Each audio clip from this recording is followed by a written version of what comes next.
जी, आज हम दो काम करने लगे, एक सेमी एवरेज और एक फ्री हैंड कर्व।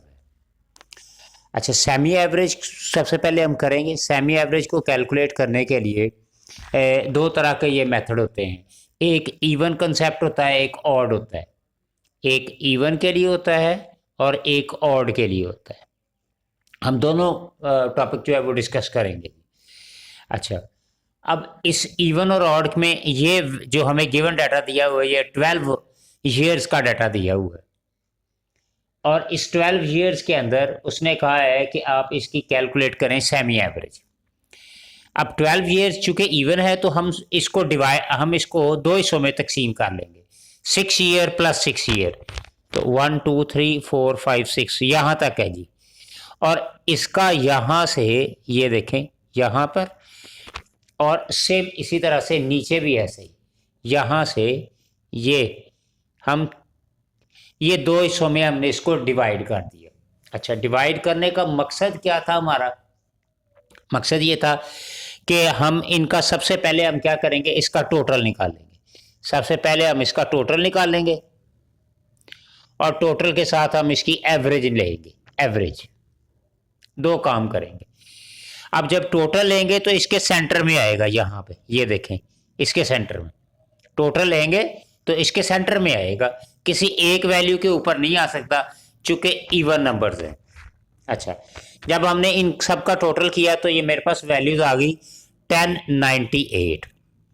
और इसको मेरे पास नंबर्स कितने हैं? 6 नंबर्स हैं, तो इसको पर डिवाइड कर देंगे तो ये मेरे पास आ जाएगा 183। मैंने 1098 को 6 पे डिवाइड किया तो 183 आ गया। सेम लाइकली ऐसे ही हम नीचे वाले स्टेप्स के साथ भी करेंगे कि इन सब को सम करेंगे, ये 6 वैल्यूज जो है, और इसके सेंटर के अंदर हम इसका आंसर लिखेंगे। और ये क्या आएगा? 1825। और डिवाइड 6 पे करेंगे तो ये 304 आ जाएगा। 304 आ जाएगा। अच्छा, अब यहाँ पे इसकी थोड़ी सी वर्किंग है जो मैं आपके साथ शेयर कर लेता हूँ। अब ये मेरे पास आंसर आए हैं दो।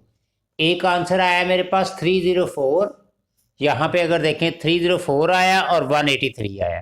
इनको आप सब्ट्रैक्ट करें, 304 माइनस 183, तो इनको सब्ट्रैक्ट करने से आंसर मेरे पास आ जाएगा 121। हम सब्ट्रैक्ट करेंगे तो आंसर क्या आ जाएगा? 121।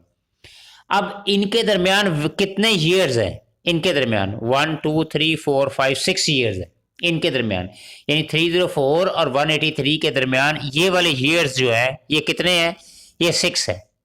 तो मैं क्या करूंगा, 121 डिवाइडेड बाई 6 पे डिवाइड कर दूंगा तो ये मेरे पास आ जाएगा 20.17। ये मेरे पास आ जाएगा। अच्छा, अब ये 20.17 तो एक साल का आ रहा है, ये तो समझ में आ रही है कि एक साल का आ रहा है, लेकिन हमारा आंसर तो सेंटर के अंदर आ रहा है। इसका मतलब ये 200 जो है 1998 और 1999 के मिड में आ रहा है, तो ये तो 6 माह का हुआ। इसका मतलब ये जो आंसर आया है 20.17, इसको मैं मजीद डिवाइड कर दूंगा 2 पे, ताकि ये हाफ ईयर का भी निकल आए। ये तो क्या है, ये मेरे पास 2 सालों का है, ये 1998 और 1999 का है। तो मैं क्या करूंगा, इसको मजीद 2 पे डिवाइड कर दूंगा ताकि मेरे पास ये यहां से पूरे ईयर का इसके सामने 1999 के सामने वैल्यू आ सके। तो इसको मजीद 2 पे डिवाइड करूंगा तो मेरे पास आ जाएगा 10.085, ये आ जाएगा। अच्छा, अब ये होगा क्या? अब ये वाला जो आंसर है 304 जो है, ये इसके बिल्कुल सेंटर में आ रहा है, इसके बिल्कुल सेंटर में आ रहा है। ठीक है, पहले सबसे पहले मैं ये हाफ ईयर का जो है, ये यहां से इसके बिल्कुल यहां से मैं इसका क्या करूंगा, 304 को 10.08 में से माइनस कर दूंगा तो मेरे पास बिल्कुल इसके सामने वैल्यू आ जाएगी, इसके सामने बिल्कुल आंसर आ जाएगा। ये पूरा 1998 के सामने आंसर आ जाएगा, और वो कितना आ जाएगा? वो आ जाएगा 293.9। अगेन सुन ले, 304 में मैं क्या करूंगा, ये चीज माइनस कर दूंगा। क्यों माइनस करूंगा? क्योंकि ये इस ईयर के सामने आंसर आ जाए। हमने तो ईयरली निकालना है ना, हमने हाफ ईयरली तो नहीं निकालना, हमने तो ईयरली निकालना है। तो इसके सामने वैल्यू, तो मैंने इसमें से ये माइनस कर दिया, तो मेरे पास 293.9 आ गया। अब ये पूरे साल का आ गया। ऐसे ही आपने यहाँ पे भी आपने क्या करना है, जो नीचे वाली वैल्यूज है, यानी ये जो वैल्यू है 330 जो है, ये 304 में अब ये ऐड कर दें, 10.085 जो है वो ऐड करें, तो इसके बिल्कुल सामने आंसर आ जाएगा। जब ऐड करेंगे 10.08 तो मेरे पास आंसर आ जाएगा 314.07। ये ऐड करने से आ गया। अब देखिए पूरा ईयरली आया, ये पूरा ईयरली था 20.17, मैंने फिर हाफ ईयरली किया, 2 पे डिवाइड किया तो ये आया। अब पूरा ईयरली आ गया, तो मैं इसके अंदर अब ये नहीं करूंगा, ये हाफ ईयरली है, ये पूरा ईयरली करूंगा 20.17। अब इसमें 20.17 ऐड करूंगा तो ये मेरे पास आ जाएगा 334.24, और फिर 20.17 ऐड करूंगा तो ये आ जाएगा 354.41। देखिए मैंने ऐड किया तो ये मेरे पास आंसर आ गया। अब इसी तरह से अगर मैं हम ऊपर की तरफ जाएं यहां से, अब ये 1997 के सामने आएगा तो ये मुझे माइनस करना पड़ेगा, यहां से मुझे पीछे जाना पड़ेगा, माइनस करना पड़ेगा। तो इसके माइनस करने से 20.17, क्योंकि अब पूरे साल का आ गया, तो ये माइनस करूंगा तो मेरे पास आ जाएगा 273.73, ये आ जाएगा। मजीद अब ये इसके सामने आया है 97 के सामने, ये देखिए इसके सामने आंसर आया। अब इसका आंसर निकालना है तो मेरे पास क्या आएगा, मजीद 20.17 माइनस कर दूंगा तो मेरे पास आ जाएगा 253.56। सेम इसी तरह से यहाँ पे भी, सेम यहाँ पे भी, ये पूरा ईयरली आ रहा है जी, पूरा ईयरली। तो अब यहाँ पे आप करते जाएं, माइनस करते जाएं, 233.39, 213.22, 193.05। अब यहाँ पे देखिए ये दरमियान में आ गया, हाफ आ गया। अब आपने वैसे तो आप पूरा ईयरली यहाँ पे करें तो इसका आ जाएगा आंसर, हमें कोई प्रॉब्लम नहीं होगी, आंसर पूरा आ जाएगा माइनस करने से। तो माइनस करने से कितना आ जाएगा, 172.88। फर्दर जो है, अच्छा फर्दर आप इसको इसमें 20.17 आप सब्ट्रैक्ट करते जाएं तो नेक्स्ट मेरे पास आ जाएगा 152.71, 152.71, और लास्ट पे आ जाएगा 132.5, 132.54। अच्छा अब चेक करने के लिए कि आंसर सही है या गलत है, ये जो आंसर आया था और ये वाला जो आंसर आया था, ये तो हाफ ईयरली ये आया था ना जी, तो आप इसमें ये 10.085 माइनस करें तो ये आंसर आना चाहिए, इसमें से ये माइनस करें तो ये आंसर आना चाहिए, और अगर ये आ जाए तो समझे कि आपका ये क्वेश्चन जो है वो आपका बिल्कुल एक्यूरेट है। तो ये था मेरा इसका पहला पार्ट जो कि हमने किया था सेमी एवरेज। अब हम फ्री हैंड कर्व करेंगे इसको।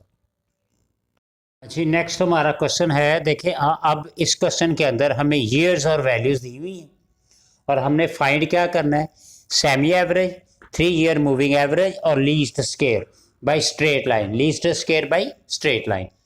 सो सबसे पहले हम सेमी एवरेज को कैलकुलेट करने लगे। देखिए ज़रा सेमी एवरेज को कैलकुलेट करने के लिए मैंने अभी आपको बताया कि ये 2 मेथड हैं, इवन और ऑड के। तो यहाँ पे अगर वैल्यू देखें तो ये 1 2 3 4 5 6 7 8 9 वैल्यूज़। इसका मतलब ये है कि ये हमें 4 वैल्यूज़ को इस तरह से सेपरेटली डिवाइड करना पड़ेगा। ये ऑड, पहले हमने इवन वाला किया था, अब ये ऑड वाला कंसेप्ट है। सबसे पहले यहाँ पे हमें टोटल निकालना पड़ेगा और एवरेज लेनी पड़ेगी, टोटल और एवरेज सबसे पहले। अच्छा अब क्या करना पड़ेगा, हमें ये 4 सालों का टोटल और इसके सेंटर में यहाँ पे टोटल, तो ये मेरे पास 20 आ जाएगा और वैल्यूज कितनी है 4, तो ये 5 आ जाएगा। सेम इसी तरह से इसका टोटल करेंगे तो इसके सेंटर में लिखेंगे और ये आ जाएगा मेरे पास 36 आ जाएगा, और एवरेज निकालेंगे तो ये मेरे पास 9 आ जाएगी। ठीक है, अब इसके ज़रा कैलकुलेशन देख लें ज़रा।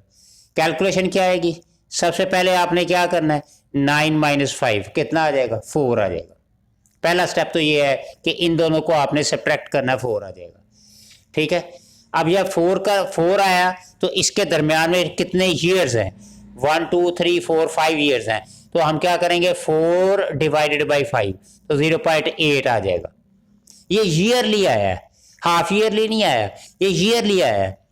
अब इसके सामने बिल्कुल ये 1974 के सामने लाने के लिए हमें क्या करना पड़ेगा, मजीद हाफ ईयर, यानी इसको मजीद 0.8 को 2 पे डिवाइड करेंगे तो 0.4 आ जाएगा। तो इसका मतलब ये आ गया कि इसको हाफ पहले इसको ये जो 10 है इसको बिल्कुल इसके सामने लाने के लिए हम इसको हाफ ईयरली पे डिवाइड करेंगे। तो इसकी वैल्यू कितनी है? 0.4। तो ये मेरे पास, इसको जब हम सम करेंगे तो ये पे क्या आ जाएगा मेरे पास, ये 9.4 आ जाएगा। और फिर इसके सामने जब ऐड करेंगे तो ये मेरे पास आ जाएगा 9। अब ये क्या कहते हैं उसे, 0.8 ऐड करना पड़ेगा क्योंकि फुल ईयर हो गया, ये ईयर पूरा आ गया ना। तो अब इसके अंदर 0.8 ऐड करेंगे तो ये आ जाएगा 10.2 आ जाएगा। ठीक है जी। अब इसी तरह से अगर हम इसके सामने देखें तो इस 9 में से सॉरी यहां पे हमें एवरेज ट्रेंड यहां पे निकालनी है, तो ट्रेंड यहां पे निकालेंगे तो यहां पे 10.2 आएगी और 9.4 आएगी, सॉरी यहां पे। अब इसके बिल्कुल सामने हमें क्या करना पड़ेगा, इसके बिल्कुल सामने ये 9 है, 9 में से 0.4 माइनस करना पड़ेगा तो ये कितना आएगा, 8.6 आ गया। अब 73 के सामने अब पूरा ईयरली बन गया तो ईयर को हम 0.8 पे माइनस करते जाएंगे, तो जब करेंगे तो ये 7.8 आ जाएगा। अब पूरा ईयरली चलते जाएंगे तो ये 7 आ जाएगा, ये 6.2 आ जाएगा और फिर ये 5.4 आ जाएगा। अब पूरा ईयरली चलते जाए माइनस, ये इसके सामने देखें जरा, इसके सामने 5.4 है और इसके सामने अब 5.4 में से मजीद ऐड सब्ट्रैक्ट करेंगे 8 तो ये 4.6 आ जाएगा और इसके सामने आ जाएगा मेरे पास ये 3.8। तो ये था, इस तरह से ये था मेरे पास कि सेमी एवरेज कैसे कैलकुलेट करते हैं। अब इसका जो सेकंड पार्ट है वो देखें जरा, उसने दिया हुआ है 3 ईयर मूविंग एवरेज।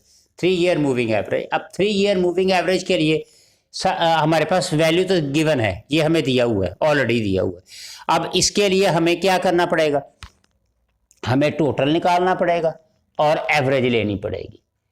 ये दो काम करने पड़ेगा सेकंड क्वेश्चन के लिए। अच्छा, अब एवरेज कैसे निकालनी है? अब एवरेज को कैलकुलेट करने के लिए यहाँ पे मैं आपको थोड़ा सा ज़रा इसको थोड़ा सा रब कर लें ताकि ये नेक्स्ट क्वेश्चन के लिए इजी हो जाए। ज़रा ये हम सारा इसको यहाँ से, चले, ये मेरे पास क्वेश्चन है। अब यहाँ पे आप देखें ज़रा, अब 3 साल का है ना, तो 3 साल के लिए करने के लिए मुझे क्या करना पड़ेगा, 3 साल का डाटा, ये इन 3 साल का 6 और 10 और 2 12 आ जाएगा और 12 बिल्कुल सेंटर में आएगा। तो इसका मतलब ये क्या आएगा, ये 12 आएगा और 3 पे डिवाइड करेंगे तो 4 आ जाएगा, ये क्योंकि 3 वैल्यूज है ना। अब ये वाली इग्नोर करेंगे और नेक्स्ट 3 वैल्यूज यहाँ तक, ये 3 वैल्यूज आ गई, ये कितना आ जाएगा, ये 18 आ जाएगा यहाँ पे और बिल्कुल इसके सामने 18 आ गया और 18 को 3 पे डिवाइड करेंगे तो 6 आ जाएगा। अब ये वाला छोड़ देंगे, नेक्स्ट 3, ये कितना आ जाएगा, ये मेरे पास 21 आ जाएगा और फिर हम 3 पे डिवाइड करेंगे 7 आ जाएगा। अब ये छोड़ देंगे, फिर नेक्स्ट 3 आ जाएगा तो ये भी 21 आ गया, 7 आ जाएगा। ये छोड़ देंगे, फिर 21 आ गया, ये 7 आ जाएगा। ये भी छोड़ देंगे, ये कितना आ जाएगा, ये 24 आ जाएगा और ये 8 आ जाएगा और ये भी लास्ट पे छोड़ देंगे तो ये मेरे पास 30 रह जाएगा और ये मेरे पास 10 आ जाएगा और लास्ट वैल्यूज जो है वो इग्नोर हो जाएगी, पहली भी और लास्ट भी। तो ये था मेरा 3 ईयर मूविंग एवरेज। जी, अब हमारा नेक्स्ट क्वेश्चन जो है, इसका थर्ड पार्ट जो है वो लीस्ट स्क्वेयर स्ट्रेट लाइन का। अच्छा, अब लीस्ट स्क्वेयर स्ट्रेट लाइन के लिए ये जो हमें डाटा दिया हुआ है, ये हमें दिया हुआ है y, ठीक है, जो दिया होता है वो हमें क्या होता है y। अब आपने क्या करना है, आपने यहां पे x निकालना है सबसे पहले, फिर एक्स स्क्वायर कैलकुलेट करना है, और फिर यहां पे एक्स वाई। अच्छा, अब क्वेश्चन ये है कि मैंने यहां पे ये वैल्यूज कैसे लिख ली। उसकी रीज़न ये है, यहां पे देखें ज़रा, जब हम कैलकुलेशन करेंगे तो मेरे पास जो पहली इक्वेशन आती है स्ट्रेट लाइन की, वो होती है summation y is equal to N A plus B summation x। ये पहली इक्वेशन होती है। और दूसरी इक्वेशन होती है summation X Y equal to A summation x plus B summation x square. तो ये इक्वेशन होती है स्ट्रेट लाइन के लिए। अब यहाँ पे देखें समेशन x भी आ रहा है, यानी x चाहिए हमें, एक्स वाई भी आ रहा है और एक्स स्क्वायर भी आ रहा है। तो इनको देखते हुए मैंने क्या किया, मैंने यहाँ पे कॉलम जो है वो ड्रॉ कर लिया, एक्स, एक्स स्क्वायर और एक्स वाई, और लास्ट पे मेरे पास आ जाएगी ट्रेंड लाइन या ट्रेंड वैल्यू आप कह दें, तो वो मेरे पास आ जाएगी कि हमारे पास क्या हमने कैलकुलेट बेसिकली क्या करना है। अच्छा, अब यहां पे कैलकुलेट करने के लिए सबसे पहले x कैसे निकालेंगे। अब इसका भी x का भी कॉन्सेप्ट देखें, वही है, पहले हम नंबर ऑफ वैल्यूज काउंट करें, 1 2 3 4 9 वैल्यूज हैं। तो इसका मतलब 9 वैल्यूज का मतलब ये है कि ये जो मिडल वाली वैल्यूज है इसको हम 0 रख देते हैं, मिडल वाली वैल्यूज 0 कर देते हैं, और ऊपर वाली वैल्यूज जो है वो -1 -2 -3 -4, और यहां पे 1 2 3 एंड 4। अब इजी हो गया, इसका स्केयर ले ले 16, ये 9, ये 4 1 0 1 4 9 और 16। अब यहां पे क्या आ जाएगा, एक्स और वाई, यानी आपने इसको और इसको मल्टीप्लाई करते जाना आपस में। तो ये कितना आ जाएगा, -8 -12 -12 -8, यानी ये वाली वैल्यूज जो, ये फिर 0 आ जाएगा, ये 6 आ गया, ये 18, फिर 30 और ये 48। तो ये मेरे पास वैल्यूज आ गई। अब हमें ट्रेंड वैल्यू निकालने से पहले हमें वो ये इक्वेशंस हमें ये कर निकालनी पड़ेगी। अब इसके इक्वेशन को निकालने के लिए हम इनका सम कर लें पहले, कि इनका सम कितना आता है। हाँ जी, समेशन y का जो सम आएगा वो 63 आएगा, ये तो 0 आएगा डेफिनेटली, क्योंकि प्लस में भी है और माइनस में भी है, तो सारे का सम जो है वो 0 आ जाएगा। इसका सम जो है वो 60 आएगा, और इसका सम भी जो है वो गालिबन 60 आ रहा है, क्योंकि ये ऐड करके ये माइनस करनी है, तो ये 60 आ जाएगा। अच्छा जी, ये मेरे पास आ गया। अब हमने इसको कैलकुलेट करना, समेशन y कितना आया, ये देखें, ये 63 लिखा हुआ है, 63। n टोटल वैल्यूज कितनी थी, वो 9 थी, 9a प्लस b वैसे आ जाएगा, समेशन x हमारे पास 0 है, ये हमने कैलकुलेट किया हुआ। तो ये 9a किसके आ जाएगा, 63 के, a किसके आ जाएगा, 7 के। a की वैल्यू कितनी आ गई, 7 आ गई। समेशन एक्स वाई, ये देखें 60 आया हुआ, ये 60 आ गया। a हमने कैलकुलेट कर लिया 7, समेशन x की वैल्यू 0, ये हमने कैलकुलेट की हुई है, और एक्स स्क्वायर की वैल्यू 60 है, प्लस b इंटू 60। तो ये मेरे पास क्या रह जाएगा, 60b is equal to 60, so b किसके आ गया, 1 के आ गया, b 1 के आ गया। तो मेरी ट्रेंड लाइन होती क्या वैसे, y cap is equal to a plus B X. a कितना आया, 7, b कितना आया, 1, तो ना लिखें तो x रह गया। तो ये मेरे पास आ गई, ट्रेंड लाइन आ गई।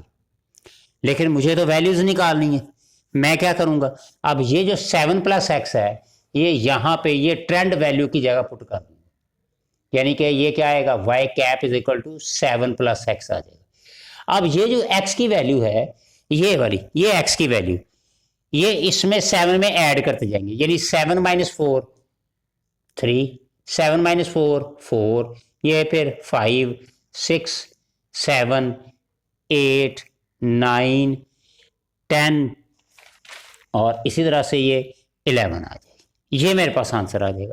और अगर आप इसका आंसर चेक करेंगे ना सम का, तो ये 63 आएगा, ये जो हमने निकाला हुआ। तो ये था हमारा ट्रेंड लाइन, ट्रेंड वैल्यू और ट्रेंड लाइन को कैसे कैलकुलेट हमने करना है।